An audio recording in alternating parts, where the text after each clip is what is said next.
Deus, o soberano Criador, resolveu se revelar ao homem criado à sua imagem e semelhança. Ele resolveu revelar a sua vontade, os seus atributos, quem ele é e como ele gostaria de ser adorado.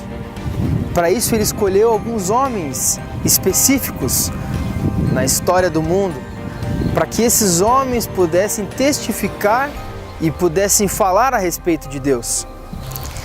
E para a melhor propagação e para que essa revelação de Deus fosse mantida intacta, foi da vontade do Criador escrever tudo o que ele havia revelado. Então estes homens escolhidos por Deus foram inspirados pelo Espírito Santo e escreveram tudo aquilo que eles testemunharam, testificaram, tudo aquilo que eles experimentaram da parte de Deus. Homens como Moisés, Davi, Salomão. Então no Novo Testamento nós temos também o apóstolo Paulo, Pedro, Tiago, Judas. Homens que escreveram a revelação de Deus e que hoje chega até nós através de 66 livros que chamamos de Bíblia. Estes 66 livros foram escritos por pessoas completamente diferentes, em lugares diferentes, com intervalos de milhares de anos de escrita entre um e outro. E esse é o livro que nós chamamos de Bíblia. A Bíblia é a instrução de Deus para o seu povo. O problema é que na história da humanidade nós vimos momentos em que pessoas foram enganadas por não terem entendimento e não terem conhecimento do que está escrito nesse livro. Houve épocas da humanidade em que pessoas não sabiam ler e a igreja da época manipulava as massas dizendo que algumas coisas estavam escritas aqui quando não estavam. A Bíblia foi traduzida no começo da era cristã para o latim. E essa era a língua usada nos cultos e para a leitura da Bíblia. E não existia nenhuma tradução para a língua do povo, apenas aquela língua que poucos dominavam, poucos sabiam ler e poucos falavam.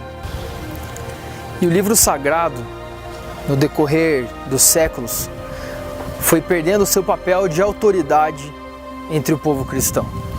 Outras coisas substituíram a Bíblia em questão de autoridade, mas Deus, em sua sabedoria, não permitiu que isso ficasse dessa forma.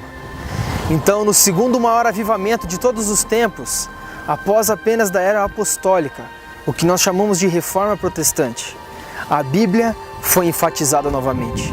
Homens como Wycliffe, Lutero, Calvino traduziram a Bíblia para a língua do povo e fizeram com que o povo tivesse acesso à vontade de Deus.